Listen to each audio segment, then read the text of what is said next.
Le 2 octobre 1996, un Boeing 757 de la compagnie nationale péruvienne, Aéropérou, s'est retrouvé quelques secondes seulement après son décollage dans une situation dramatique, en pleine nuit, au-dessus de l'océan, sans instrument de bord. Voici l'histoire du vol Aéropérou 603.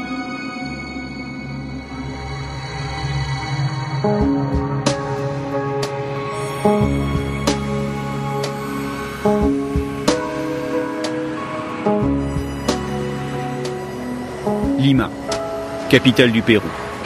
Aéroport international Jorge Chavez. Ce soir, le vol 603 d'Aéropérou à destination de Santiago du Chili est prévu à l'heure. Aux commandes, deux des meilleurs pilotes de la compagnie. Le commandant Eric Schreiber, 58 ans, et son copilote, David Fernandez, 42 ans. Leur avion est un Boeing 757, un biréacteur moderne mis en service 4 ans auparavant. Le vol ce jour-là est peu chargé, et en cabine, les passagers sont à l'aise. Ils ne sont que 61 pour quelques 200 fauteuils. Beaucoup sont chiliens et rentrent à Santiago, les autres sont péruviens, anglais, italiens ou espagnols.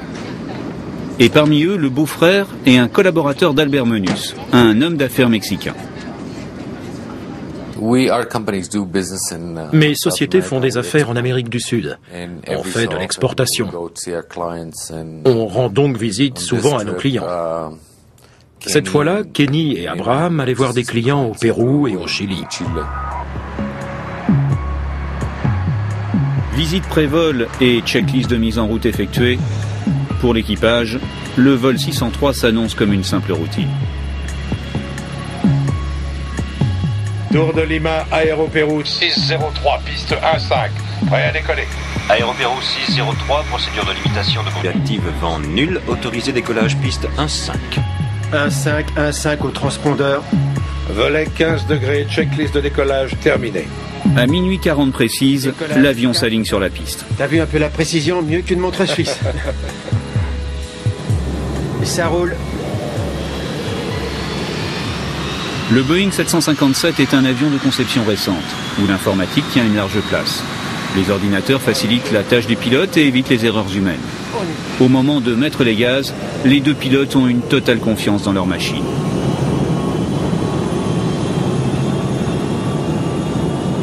Puissance affichée. Puissance affichée. Lentement, l'avion prend de la vitesse et tout paraît normal. 82. Vérifié. V1, rotation. V2.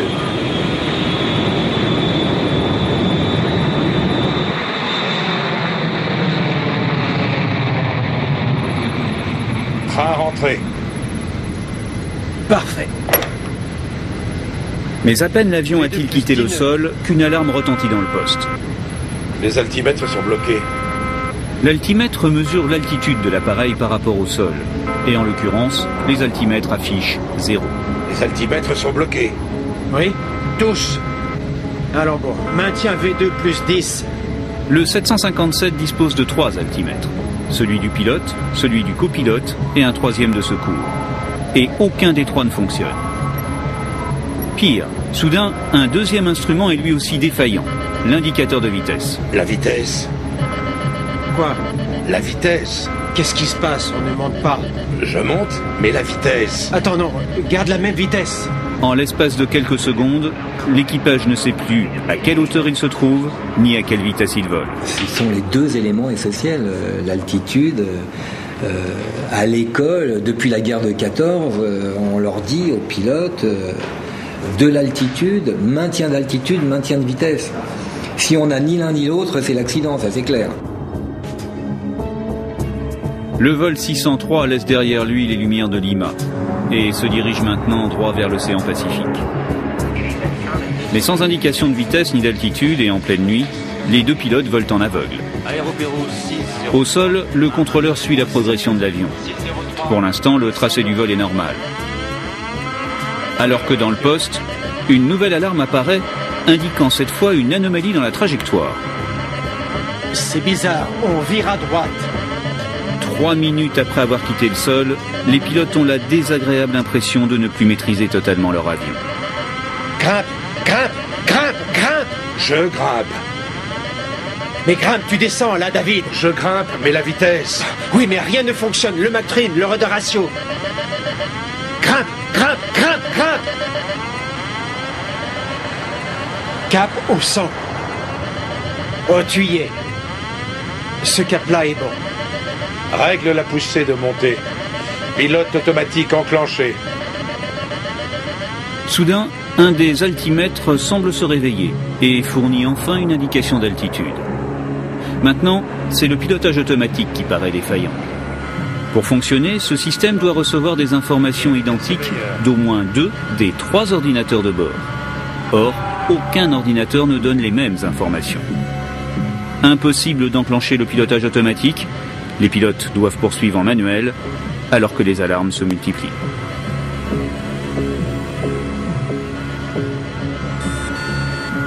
Le Mach trim. Le Mach trim. Cette fois, l'alarme indique une variation dans l'altitude, alors que l'avion semble voler en palier. Revenons aux instruments de base, puisque tout le reste est foutu. Un avion comme ceci, comme tous les avions aujourd'hui, sont gérés, où les informations sont gérées par des calculateurs ou des ordinateurs qui discutent entre eux. Et lorsqu'il y a un bug, eh ben c'est comme en informatique, eh bien, il faut les limiter, il faut resetter, il faut rebooter, il faut couper. Il faut avoir le courage de dire, allez, je ne comprends plus rien, j'abandonne. Et là, retour à son pilotage de base, et on réfléchit, et on prend du temps. Mais réfléchir à bord du vol 603 devient de plus en plus difficile. Les pilotes n'arrivent pas à comprendre ce qui leur arrive. Bien sûr, pour l'instant, ils contrôlent toujours l'avion. Mais pour combien de temps? Dans le doute, le commandant décide de faire demi-tour pour se reposer de toute urgence. On est en situation d'urgence. Aéropéro 603 Lima. Déclarons une situation d'urgence. On n'a plus les instruments de base, ni altimètre, ni anémomètre. Déclarons situation d'urgence. Bien reçu. Quelle est votre altitude? On ne sait pas. On a grimpé jusqu'à 1000 pieds. Je dirais environ 1700 pieds. 603. Confirmez si vous le pouvez. Veuillez passer sur la fréquence 119.7, comme ça vous serez sûr de recevoir les instructions radar. L'avion est encore tout près de Lima, à peine 60 km. Et seulement 5 minutes se sont écoulées depuis le décollage. L'équipage compte maintenant sur l'aide du contrôleur pour les ramener au terrain. Pour eux, la situation est totalement incompréhensible, d'autant que l'appareil sort tout juste de révision. On passe sur 119.7. L'automanette s'est déconnectée toute seule. Les abrutis de l'entretien ont flanqué un sacré bordel. Mais qu'est-ce qu'ils ont foutu là? Bon, je prends les commandes. Ok, tu as les commandes. Leur intuition concernant la maintenance est juste. Mais à cet instant, elle est impossible à vérifier.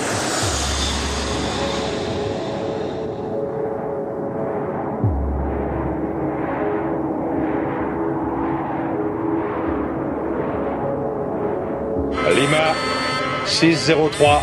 Aéropéro 603 Lima. Demandons un cap pour l'ILS de la piste 15. Pas encore, attendons. L'avion a fait demi-tour et essaie de retrouver sa route vers l'aéroport, en utilisant des indications de vitesse et d'altitude toujours aussi aléatoires. Et l'altitude actuelle? On est à combien? Nous, on a 4000 pieds affichés. Vous pouvez nous confirmer? Correct, maintenez 4000 pieds. Non, c'est extrêmement stressant. Je veux dire, on a déjà une alarme. Et puis il y en a 2, puis il y en a 3, puis il y en a 4. Et là, ça devient un stress extrêmement sévère et difficile à gérer. Automanette déconnectée. On n'a plus aucun moyen de contrôle.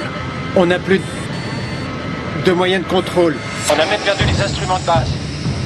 The airplane was controllable, but Il pouvait encore piloter l'avion, mais dans une telle situation, il faut d'abord déterminer ce qui ne va pas. Cela dit, c'est très facile après coup. On est tranquillement installé dans un fauteuil, il fait beau. C'est facile de dire ce qu'ils auraient dû faire. Quand il fait froid, qu'il fait nuit noire et qu'on a des alarmes qui sonnent et sifflent dans tous les sens, ça devient très difficile d'analyser les informations contradictoires qu'on reçoit.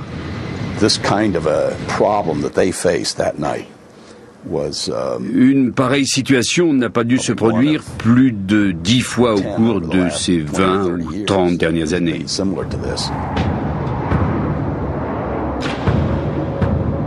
L'avion est toujours au-dessus de l'océan, volant dans la nuit et la brume, sans le moindre repère visuel. À cet instant, les seules informations proviennent du contrôleur. Attends, ça répond. La vitesse est à 0. Toutes les vitesses. C'est pas vrai. Pouvez-vous nous indiquer notre vitesse si vous nous avez au radar? Oui, affirmatif. Vous volez à 340 nœuds en montée vers 7000 pieds, 2 nautiques au sud, sur un cap 195. Le radar peut calculer la vitesse de l'appareil en mesurant son déplacement entre deux relevés radars. Ok, c'est ce qu'on a. On a un cap de 190 et on a 7000 pieds affichés sur l'altimètre. Oui, correct. Vous êtes en train d'atteindre les 7000. En revanche, les pilotes et le contrôleur oublient que le radar ne peut pas calculer l'altitude. L'altitude indiquée sur l'écran provient du transpondeur de l'avion et est donc totalement fausse. Le contrôleur aérien faisait tout ce qu'il pouvait pour aider les pilotes, mais il n'avait pas la bonne altitude. Il recevait les données erronées transmises par l'altimètre du commandant de bord. Explication avec un ancien commandant de bord d'Air Canada. La raison pour laquelle le contrôleur n'avait pas la bonne altitude est simple. C'est l'altimètre de l'avion, par l'intermédiaire de l'ordinateur de bord, qui transmettait l'altitude au radar. Seulement, l'altimètre de l'avion était faux. Et donc, l'altitude que le contrôleur lisait sur son écran et retransmettait à l'équipage était forcément incorrecte, puisque tout était faux depuis le départ. Au cours de l'enquête, on découvrira la véritable trajectoire du vol 603, alors même que les altimètres indiquaient une altitude quasiment constante de 10 000 pieds. En cabine, pour l'instant, les passagers ignorent tout du drame qui se joue dans le poste de pilotage. Évitez les coups de pelonnier trop violents si la pression du système hydraulique est bonne, oui. L'avion vole depuis 7 minutes et l'équipage profite d'un instant de répit pour tenter de trouver dans la documentation de bord une explication et surtout une solution. On n'essaie pas de ramener l'avion en automatique. Au sol, tout le monde croit encore à un simple incident, susceptible de se terminer avec un atterrissage d'urgence.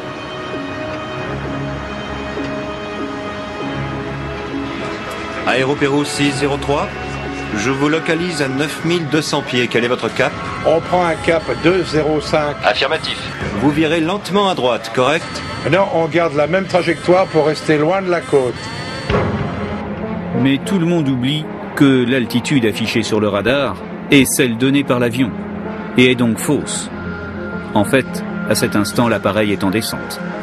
Votre distance est de 30 nautiques. Vous voulez un cap pour accrocher la balise, correct? Correct. Je vous propose de prendre un cap au nord au 360. 360. On a beaucoup d'ennuis avec les instruments. Il va falloir que vous m'annonciez les altitudes et la vitesse au sol, si vous le pouvez. Ok, bien sûr. On y va. Allons-y pour l'approche. Les deux hommes sont inquiets.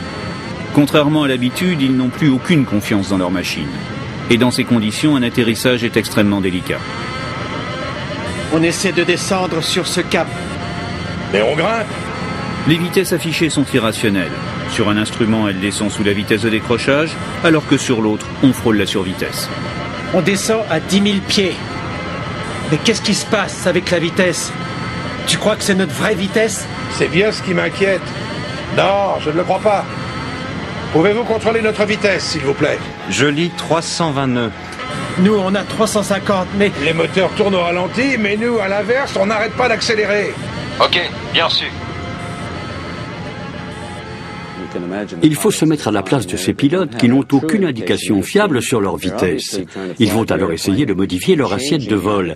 Mais cette seule manœuvre suffit à changer la vitesse relative indiquée, même si elle est fausse. Les deux pilotes se sont sentis vraiment perdus. Ils ne savaient plus quoi faire, ils ne savaient pas comment s'y prendre. Ils ont absolument tout fait pour sauver l'appareil. Mais ils devaient être complètement épuisés, parce qu'ils multipliaient les efforts, parce qu'ils s'affolaient, parce qu'il y avait toutes ces alarmes qui se déclenchaient. Pour l'atterrissage, les pilotes doivent maintenant ralentir l'avion et décident de sortir les aérofreins. Aérofrein sorti. D'abord tout se passe bien. Et puis, soudain... C'est bon pour la vitesse. Les 3 indicateurs sont bons pour la vitesse. Sur vitesse. Sur vitesse. En clair, la vitesse est supérieure à la capacité de résistance de la carlingue. L'avion risque tout simplement de se désintégrer en plein vol. Sauf, bien sûr, si l'alarme est fausse. En cabine, cette fois, les passagers commencent à s'inquiéter. Ils comprennent que la situation n'est pas normale. Et les pilotes ne sont pas au bout de leur peine. Les alarmes continuent à se multiplier.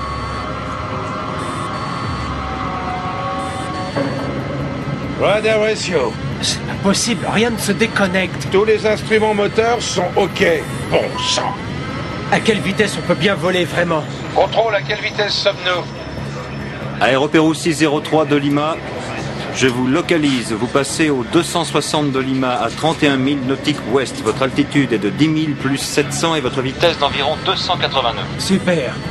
Ici, on a 300. Dans le poste, l'équipage travaille dans des conditions de plus en plus difficiles. Depuis le décollage, à chaque minute, une nouvelle alarme est apparue et ce n'est toujours pas fini. Sur vitesse.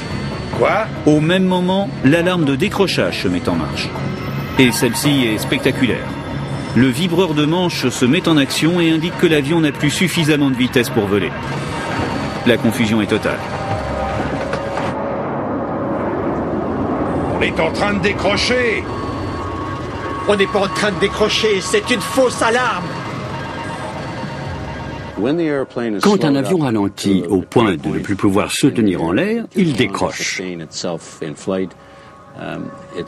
Les ailes décrochent et il cesse de voler. Alors il y a un système d'alarme installé sur l'avion pour prévenir les pilotes d'un éventuel décrochage. C'est le vibreur de manche. Et il y a aussi une alarme vocale pour les prévenir. Quand le vibreur de manche s'enclenche parce que l'avion vole trop lentement, le manche est secoué de vibrations, alors que l'alarme vocale annonce le décrochage. Évidemment, à ce moment-là, les pilotes doivent entamer la procédure pour ramener l'avion dans une situation normale. Et les pilotes ne sont plus d'accord entre eux. Évidemment, cela n'arrange pas la situation. Non! Le vibreur de manche s'est déclenché! Le vibreur de manche, même avec les aérofreins, on est toujours à 320 nœuds. Mais pourquoi nos instruments n'indiquent pas la même chose? L'indicateur de décrochage leur indique qu'ils sont en train de tomber. En même temps, ils ont une alarme de survitesse. C'est impossible. Les deux alarmes se contredisent. Soit on décroche, soit on est en survitesse. Ça les a affolés encore un peu plus. Ça ne s'était jamais produit auparavant. Il s'agissait d'une situation d'urgence totalement inédite. En avion, on doit toujours chercher ce qui peut nous tuer. Il faut d'abord identifier le danger mortel. Le reste, c'est un moindre mal. On verra ça plus tard. Alors, quand vous avez une alarme de décrochage ou une alarme de survitesse, il faut agir sur le champ. Mais là, ils avaient à la fois une alarme de décrochage et une alarme de survitesse. Dans ce cas-là, où est la vraie, où est la fausse? À cet instant, le copilote comprend qu'ils n'ont aucune chance d'atterrir sans aide extérieure. On demande s'il n'y a pas un avion dans le secteur. On demande s'il n'y a pas un avion qui pourrait venir nous tirer de là. On a déjà alerté les secours.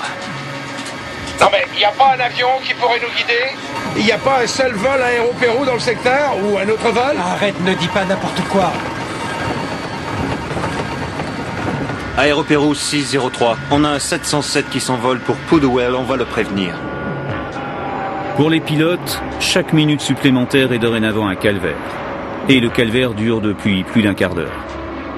Maintenant, ils sont totalement désorientés. À cet instant, ils ignorent que les eaux froides du Pacifique Sud ne sont plus qu'à 500 mètres sous le ventre de l'avion. 500 mètres, alors que la tour continue de les rassurer en leur transmettant une fausse altitude de plus de 3000 mètres. Aéropérouse 603, vous volez actuellement au cap 120 à une altitude de 10 000 pieds. Votre vitesse est d'environ 220 nœuds et vous vous trouvez à 33 000 nautiques au nord-ouest de Lima. Le 707 sera prêt à se porter vers vous d'ici 15 minutes. Cet avion au décollage est dorénavant leur seul espoir. Lui seul serait capable de les guider vers l'aéroport. Mais 15 minutes d'attente, c'est long. Un appareil aurait pu en effet venir se mettre bord à bord. Ils auraient pu voler en formation. Oui, ça aurait pu leur sauver la mise. Cela dit, il faut se rappeler qu'il faisait nuit et que les pilotes n'avaient peut-être jamais été formés au vol en formation. Mais ça aurait pu être une des solutions au problème, certainement.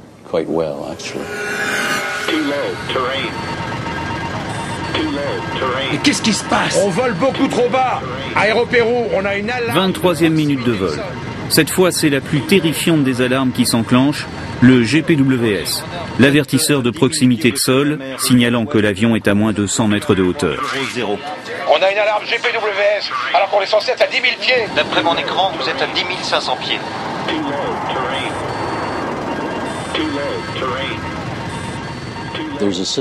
Il y a un système à bord de l'appareil qu'on appelle le GPWS ou système avertisseur de proximité du sol. Il mesure le taux de descente de l'avion. L'ironie de l'histoire ici, c'est qu'ils ont reçu cette alerte leur indiquant qu'ils volaient trop bas. Et visiblement, cette information était fiable. Seulement, ils avaient déjà tellement eu affaire à de fausses alarmes, à des sonneries, à des sifflements, qu'à mon avis, cette nouvelle alarme, ils ne l'ont pas prise au sérieux. Les ordinateurs deviennent complètement dingues.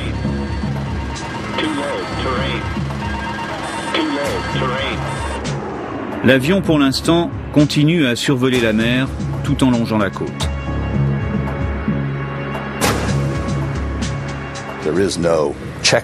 Aucune checklist n'est prévue quand on a 7 ou 8 alarmes qui se déclenchent en même temps. Et il n'y a aucun moyen de les couper. Ça fait un raffut épouvantable. Si je vous fais écouter cette bande, vous entendrez tout, les sifflements, les alarmes vocales et tout le reste. Et le vibreur de manche qui fait... C'est un environnement extrêmement stressant.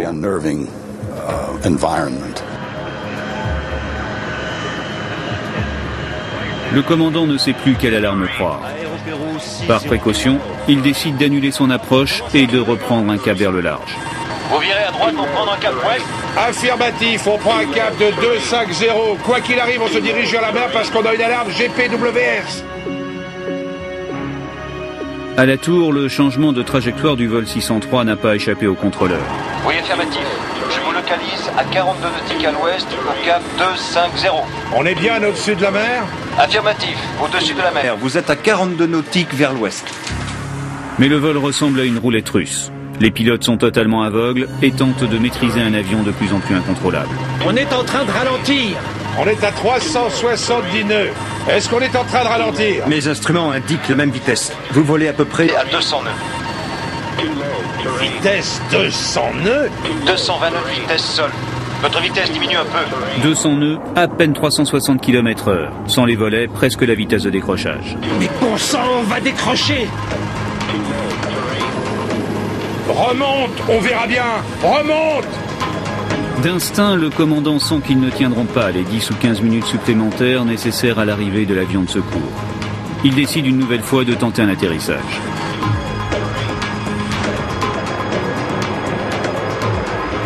Probablement, le réflexe dans ce cas-là, c'est venir se reposer en disant on va se débarrasser, on arrête, quoi. On est fatigué, vivement que ça se termine. Évidemment, ça, c'est une position dangereuse. La situation de stress fait qu'ils n'ont pas fait la bonne analyse des données. Ils ont cru qu'ils pourraient encore piloter. Malheureusement, ce n'est pas possible. Donc, erreur de jugement et prise de décision qui n'était pas la bonne. L'avion revient donc vers la Terre.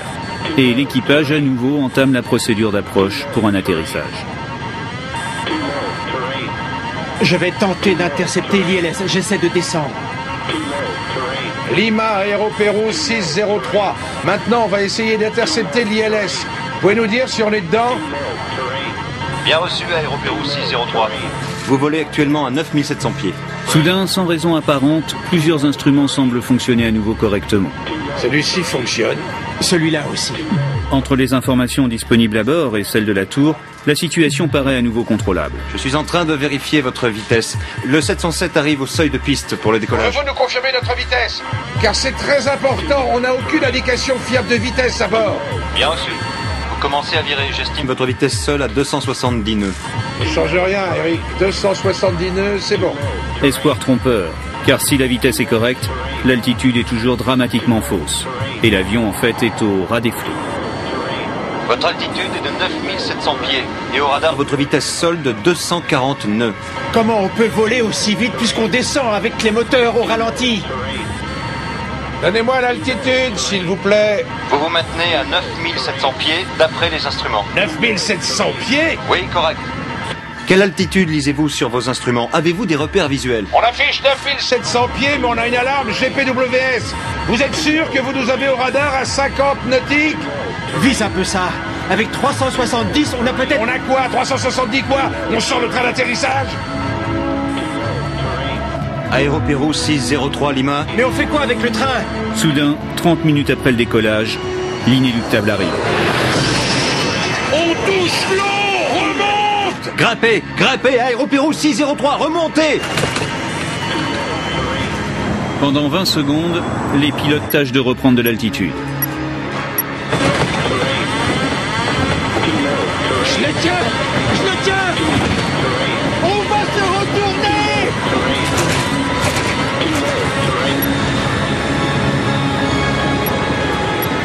Aéropéro 603. Aéropéro 603. Lima.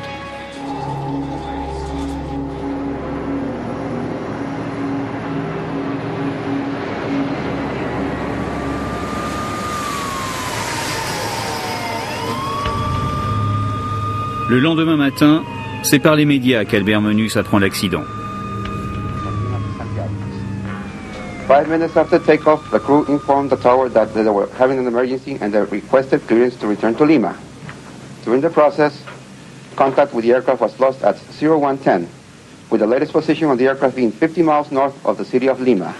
Vers 6 heures du matin, je me suis levé et j'ai mis les informations à la télé. Ils ont dit qu'un crash avait eu lieu, qu'un avion d'Aéropéro s'était écrasé, mais ils ont parlé d'un vol New York-Lima. Rescue operations are underway by authorities. The aircraft was carrying 61 passengers and 9 crew members. Albert Menus n'est pas inquiet. Son beau-frère et son associé étaient sur le vol de Santiago, pas sur celui de New York. Je suis allé prendre une douche sans me tracasser plus que ça. Mais quand je suis sorti de la salle de bain, ils ont rectifié et indiqué qu'il s'agissait en fait du vol Lima-Santiago. Je savais que Kenny et Abraham avaient pris cet avion.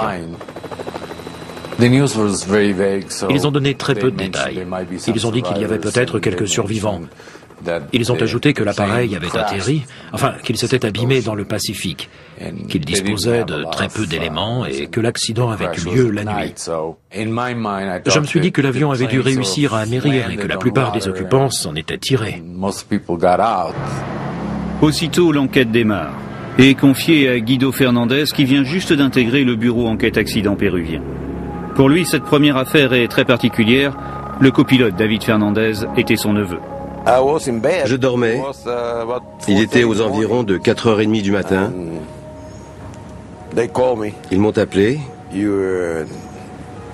pour me dire que mon neveu avait disparu dans un accident d'avion. Ils m'ont demandé comment je me sentais, du fait que mon neveu était le copilote. Évidemment, j'étais bouleversé. Mais c'est mon métier, il fallait bien que je le fasse. Alors j'ai obéi et je me suis mis au boulot.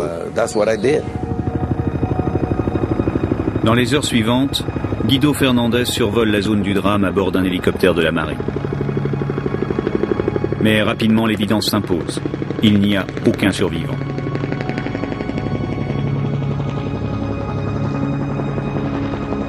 Seuls 9 corps sont repêchés parmi les débris.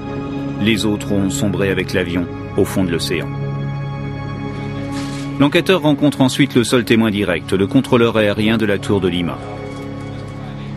Le contrôleur n'y comprenait rien. Il avait fait de son mieux. Il avait tout fait pour les aider. Mais malheureusement, lui aussi s'était retrouvé face à une situation d'urgence inédite.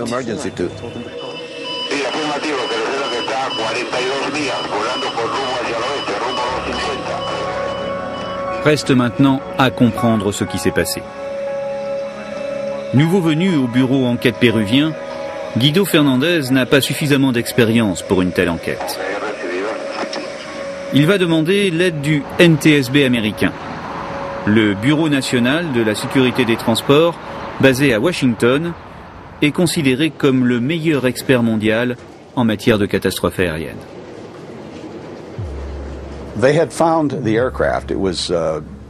Ils avaient retrouvé l'avion grâce aux nombreuses informations radar dont ils disposaient. La marine péruvienne avait repéré les débris flottants. Il ne restait plus qu'à retrouver l'épave qui avait coulé au fond. Mais pour ça, ils n'avaient pas le matériel adéquat. Dick Rodriguez est envoyé par son administration en mission à Lima pour tenter de reconstituer le déroulement des faits avec Guido Fernandez. J'ai appris qu'il était l'oncle du copilote. Je leur ai dit qu'il valait peut-être mieux dessaisir Fernandez de l'affaire à cause de ce qu'il devait éprouver. Mais rapidement, les craintes de l'enquêteur américain s'évanouissent. Il s'est montré très objectif. Il a mené une excellente enquête compte tenu du fait qu'il était très proche de son neveu. Il a fait du très bon boulot.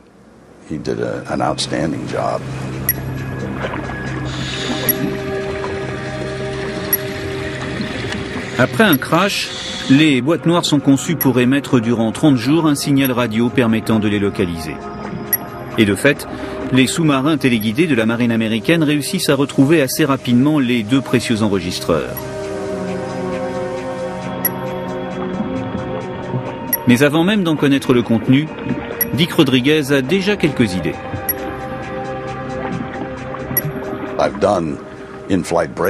Habituellement, quand un avion se disloque en vol, les débris s'éparpillent sur un rectangle d'à peu près 25 km de long sur 2,5 km de large. Là, ce qu'on a observé démontrait immédiatement, vu l'état de l'épave, que l'avion s'est désintégré au moment du crash. Les débris étaient à peine dispersés. L'appareil avait donc percuté la surface à pleine vitesse. C'est pour ça qu'on a obtenu cette configuration très regroupée. Conçues pour résister au choc, au feu et à l'eau, les boîtes noires sont intactes. Une fois à la surface, elles sont aussitôt placées dans des glacières d'eau douce pour éviter toute oxydation. Puis, rapidement, elles sont expédiées à Washington pour être analysées par les spécialistes du Bureau de la sécurité des transports. Les enquêteurs s'intéressent tout particulièrement à l'enregistreur vocal, le CVR. Sur les 30 minutes de bande sont stockés tous les sons, toutes les alarmes, mais aussi toutes les paroles prononcées par l'équipage. À la première écoute, il est difficile d'entendre les voix des pilotes, tellement le vacarme dans le poste est assourdissant.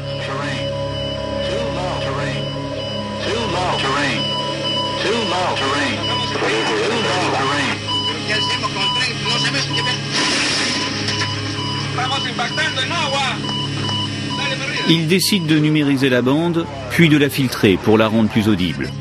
C'est alors qu'il commence à comprendre.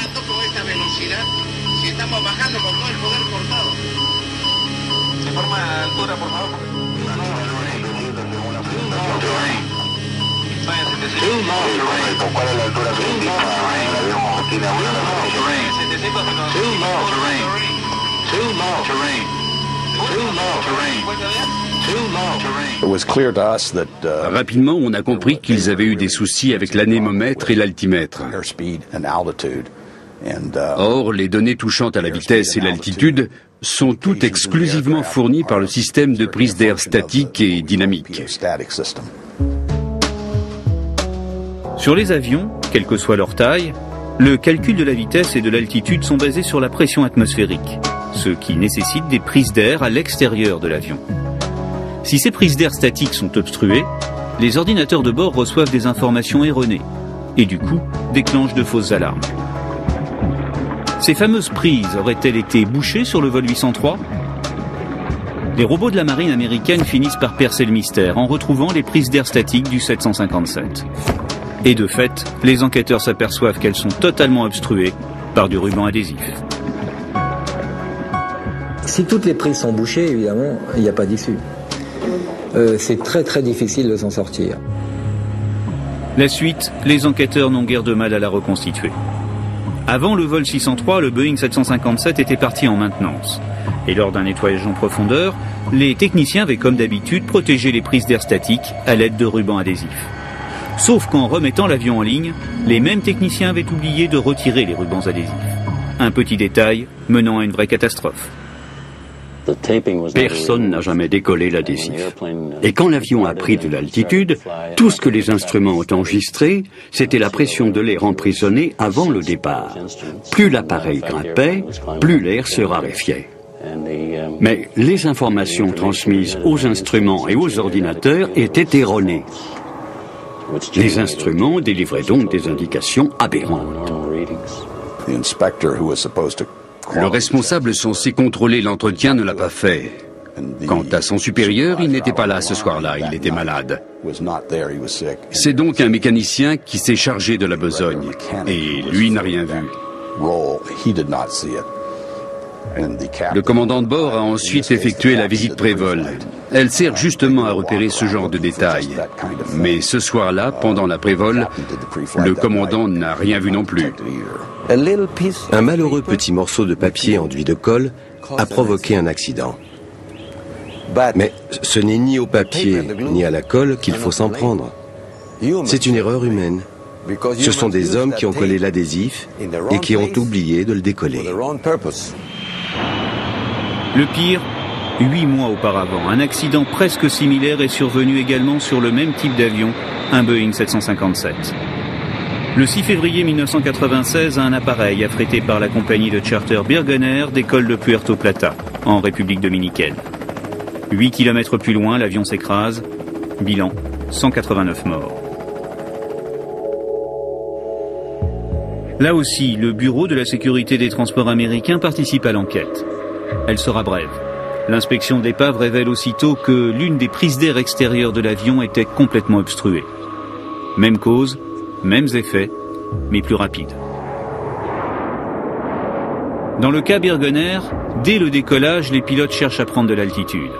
L'altimètre ne bouge pas, alors ils tirent sur le manche et cabrent de plus en plus l'avion. Jusqu'au moment où l'appareil décroche, part en virage engagé et termine dans l'océan.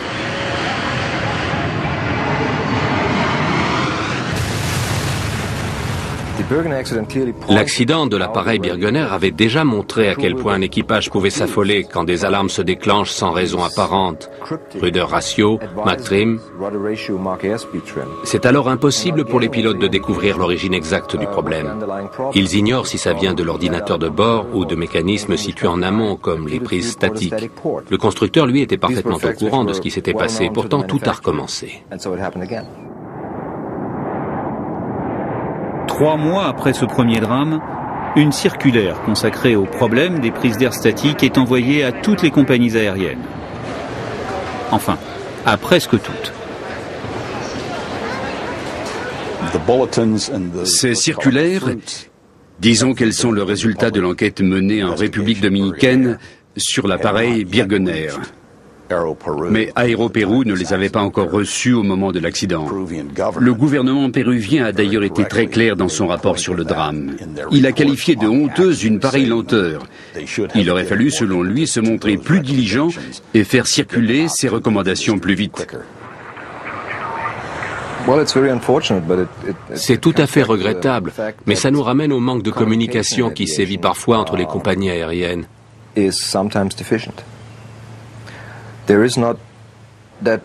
Ces dernières rechignent à s'échanger les informations à cause de la concurrence acharnée qu'elles se livrent. Elles font de la rétention d'informations, surtout quand ça concerne la sécurité. C'est ce qui s'est passé dans l'accident du vol Aéropérou. On a 9700 pieds, mais on a une alarme GPWS.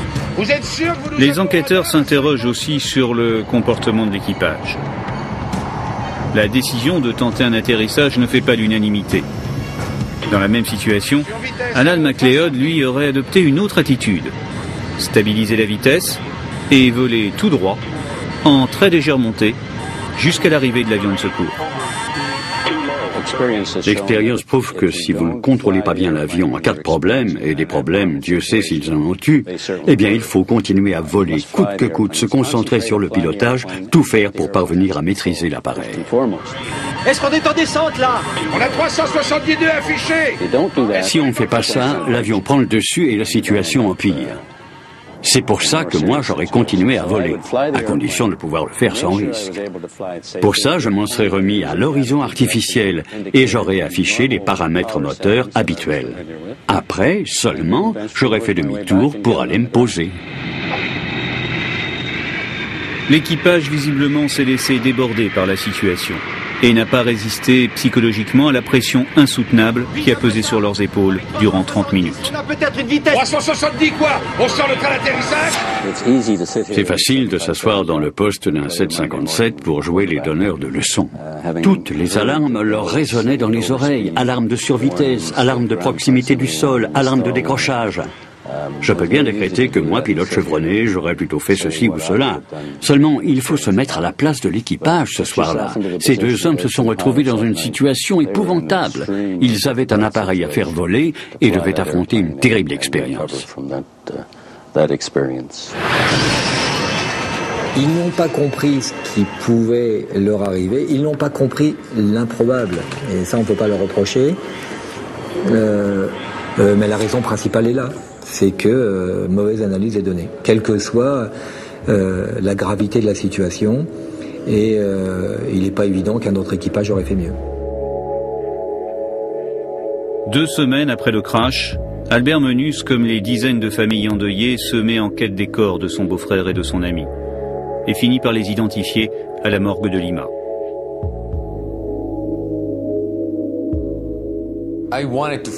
Je voulais les retrouver. Je voulais vraiment les retrouver. En même temps, je me prenais à rêver. Si on n'arrivait pas à les retrouver, c'était peut-être parce qu'ils avaient échoué sur une île et qu'ils étaient en train de prendre un verre avec de jolies filles et de les regarder danser. Mais les choses sont ce qu'elles sont. Quand je les ai retrouvés, j'ai senti que j'allais pouvoir enfin tourner la page. J'allais récupérer leurs corps, les enterrer et venir avec la famille déposer des fleurs de temps en temps. Et nous pourrions dire, c'est ici que repose mon beau-frère, ou bien mon père, ou bien mon mari. Dorénavant, le travail des enquêteurs est terminé. Maintenant, c'est à la justice de prendre le relais. J'aurais voulu les ressusciter. Puisque c'était impossible, je voulais au moins qu'on indemnise les épouses des victimes. Mais combien vaut une vie? Abraham avait 3 filles. Aujourd'hui, elles n'ont plus de père. Comment peut-on les dédommager? L'idéal, ce serait de le ramener à la vie. De tous les ramener à la vie. Mais puisque ce n'est pas possible, il faut envisager une compensation financière. Et il faut se battre pour obtenir le maximum.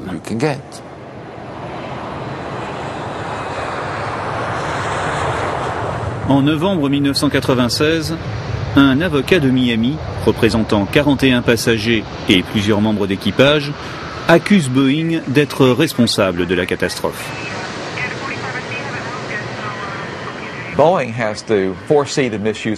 C'est à Boeing de prévoir l'usage impropre qui peut être fait de son matériel. Le fabricant d'un produit est légalement responsable de sa mauvaise utilisation. C'est à lui de remédier au problème. Boeing construit des avions dont la structure représente un danger potentiel. Pour nettoyer l'appareil, il faut obstruer la prise statique. Si on oublie ensuite de déboucher cette prise, l'avion risque de s'écraser. Mais Boeing, à son tour, se retourne contre Aéropérou. Après tout, c'est un employé de la compagnie péruvienne qui a oublié de décoller l'adhésif, malgré les mises en garde affichées.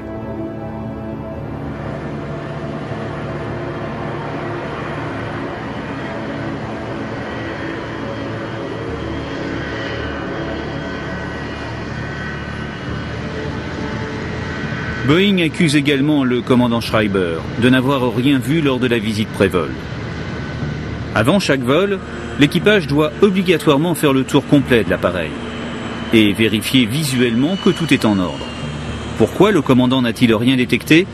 L'inspecteur Rodriguez a une petite idée sur la question. D'abord, c'est situé très haut, à environ 4,50 m ou 5 mètres du sol. Et puis, c'était le soir, ils ont fait ça à la lampe torche. En plus, c'était du ruban armé, qu'on n'est d'ailleurs pas censé utiliser pour ça. Seulement, le ruban armé est argenté. Il se confondait avec le fuselage de l'appareil. 3 ou 4 personnes ont regardé et aucune d'entre elles n'a repéré les morceaux d'adhésif. Finalement, c'est l'employé qui a posé le ruban adhésif sur les prises d'air statique qui est reconnu responsable et incarcéré. Les avocats. Vous savez, quelquefois, les avocats mélangent tout. Ils envoient un type poser des questions. Celui qui a mis les adhésifs était le peintre de l'équipe. C'était le moins qualifié du lot, le moins au courant des conséquences possibles.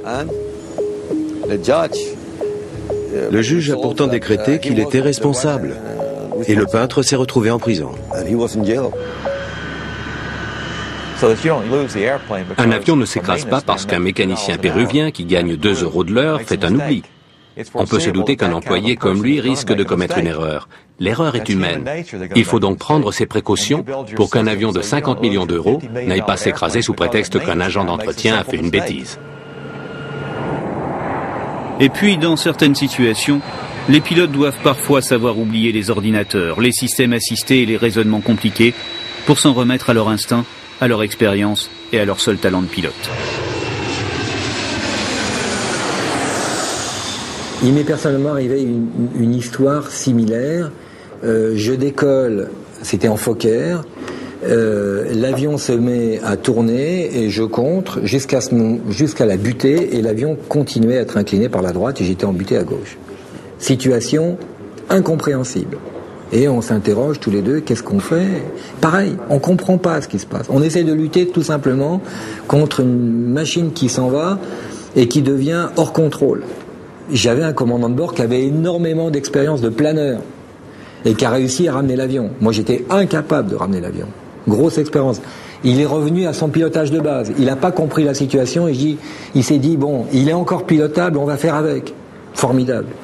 Et on a compris cette situation qu'une fois arrivé au sol. Et qu'est-ce qui s'est passé? C'est qu'il avait énormément neigé, une nuit d'hiver, qu'il s'était accumulé de la glace et de la neige sur les 2 ailes, et que malheureusement, une seule aile avait été dégivrée, donc nettoyée, et que, changement d'équipe, on ne sait pas trop ce qui s'est passé, l'autre aile avait été laissée avec le givre et la neige, donc 3 tonnes de plus d'un côté que d'un autre, évidemment. On ne pouvait pas s'imaginer à un moment que ça pouvait être ça. Et on se serait craché, comme ça aurait pu se faire. Très bien. La neige aurait fondu, personne n'aurait compris. Les commandes étaient intactes, tout était normal, l'avion révisé, l'équipage avec de l'expérience. On n'aurait pas compris. Et donc, dans ces situations-là, inattendues, encore une fois, eh bien, on essaie de revenir à son pilotage de base. Il n'y a que ça, à la limite, à l'extrême limite, qui peut nous sauvegarder. Si les pilotes n'ont plus qu'à appuyer sur des boutons, ça ne va plus. Pour que l'homme et la machine entretiennent de bons rapports, il faut que l'homme reste aux commandes de l'avion. On doit donc concevoir des appareils à échelle humaine.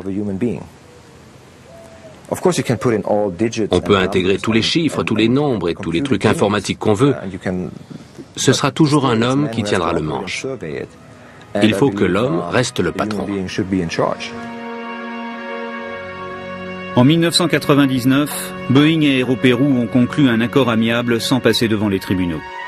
Les 2 sociétés ont versé environ 1 million d'euros à chacune des familles de victimes. Une indemnisation exceptionnelle à la hauteur des terribles conditions dans lesquelles ont péri les occupants du vol 603. La plupart des occupants de l'avion étaient vivants au moment du choc. Dans un accident comme celui-là, presque tout le monde survit au crash et meurt ensuite par noyade. Ils ont vécu l'horreur absolue, c'est sûr. Ils ont terriblement souffert. Ils étaient épouvantés parce qu'ils ont parfaitement compris ce qui leur arrivait.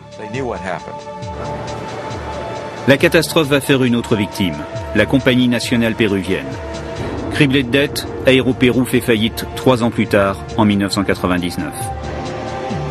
De son côté, Boeing s'est penché sur les problèmes des prises d'air statiques et a publié de nouvelles recommandations. A priori efficaces, depuis 1996 et la tragédie du vol 603, dans le monde entier, aucun incident ou accident similaire n'a été enregistré. Les concepteurs et les fabricants de ces équipements savent qu'ils doivent tenir compte des questions de sécurité. D'ailleurs, ils le font parce qu'ils savent qu'ils doivent le faire. Ils savent également que s'ils font preuve de négligence, il y aura toujours quelqu'un pour mener l'enquête et découvrir ce qui s'est passé. Et là, on les jugera responsables de leur faute. S'ils négligent les questions de sécurité, ils seront bien obligés de payer. Au vu des divers accidents, l'ensemble du secteur aéronautique a compris qu'un élément tout bête, comme une prise d'air statique, pouvait provoquer un incident majeur, voire un accident. Ces drames ont aussi rappelé aux pilotes de ligne que tout peut arriver. Ce sont ces prises de conscience qui, seules, permettront d'éviter la catastrophe. L'affaire Aéropérou aura permis à l'aviation commerciale de devenir encore plus sûre, en éliminant un risque méconnu. Mais rien ne remplacera les vies perdues à jamais pour quelques centimètres de ruban adhésif. Dire que ce garçon n'est plus de ce monde, c'est vraiment dur à avaler. C'est vraiment dur à comprendre. Il m'a fallu un sacré bout de temps pour l'accepter. Mais le souvenir, lui, demeure, et il demeurera longtemps. Je ne veux pas laisser tomber.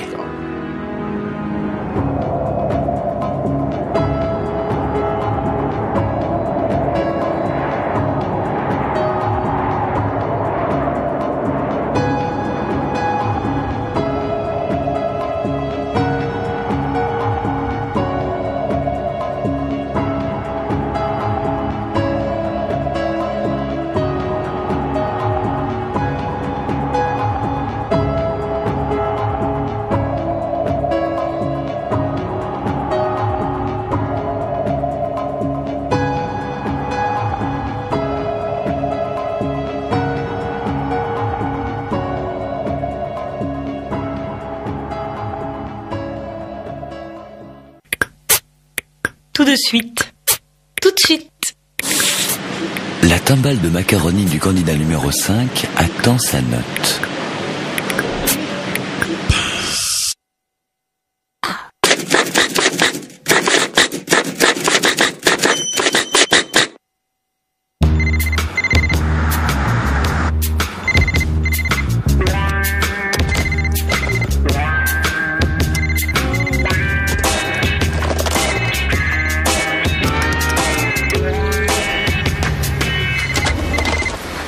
Jusqu'à 43 espaces de rangement, une modularité sans limite, nouvelle Golf Plus, la Golf Monospace. En ce moment, Volkswagen offre 2524 € d'avantages clients cumulés sur la Golf Plus Trend TDI 105. Dans la famille, tu as mal où, je demande? Tu as mal au genou et tu as mal au dos. Mais j'ai mal à rien du tout. Logique, je prends Phytalgique. Douleurs articulaires? Ayez le déclic Phytalgique. Regardez les champs. Sentez leur parfum. Regardez les enfants. Écoutez les rires. Nouvelles imprimantes photo Epson. Ne vous contentez pas de regarder vos photos. Ressentez-les. 40 ans, c'est un cap. On a moins de complexes. On sait enfin qui on est. 40 ans, c'est bien. Surtout quand on en paraît 30. Innovation. Rock crée Retinox Plus. Sa technologie brevetée double la production de collagène. Résultat, vous paraissez 10 ans de moins. 40 ans, c'est le plus bel âge. Nouveau Retinox Plus. 2 fois plus de collagène, 10 ans de moins. Rock. Promesse tenue. Je suis tellement contente de notre Toyota Corolla Verso. C'est vrai, au départ on la voulait rouge, mais bon, en fait on l'a prise en noir comme ça, ça va avec tout. Je voulais une grande voiture pour les enfants et il fallait aussi qu'elle soit pratique avec beaucoup de place. J'adore tous les équipements et je voulais qu'elle respecte l'environnement, c'est important aussi. Enfin, je l'adore quoi. Je l'adore, on l'adore, c'est génial. C'est... Qu'est-ce qu'il y a chérie, t'as mal à la tête? Non. Toyota Corolla Verso, nouvelle motorisation D4D Clean Power, le diesel propre par Toyota.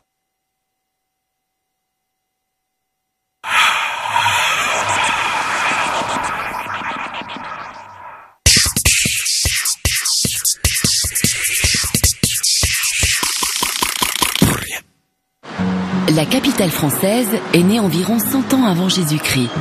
Paris a su rester une métropole aux dimensions raisonnables qui change de visage au gré de ses quartiers. Son monument le plus célèbre, son emblème, est la Tour Eiffel, haute de 320 mètres. Construite par Gustave Eiffel en 1889, elle fut le clou de l'exposition universelle commémorant le centenaire de la Révolution française. Paris est la première destination touristique mondiale, avec près de 70 millions d'étrangers qui viennent chaque année visiter cette ville aux charmes innombrables. Afin de découvrir la ville, le moyen le plus agréable et surtout le moins fatigant est une balade en bateau-mouche.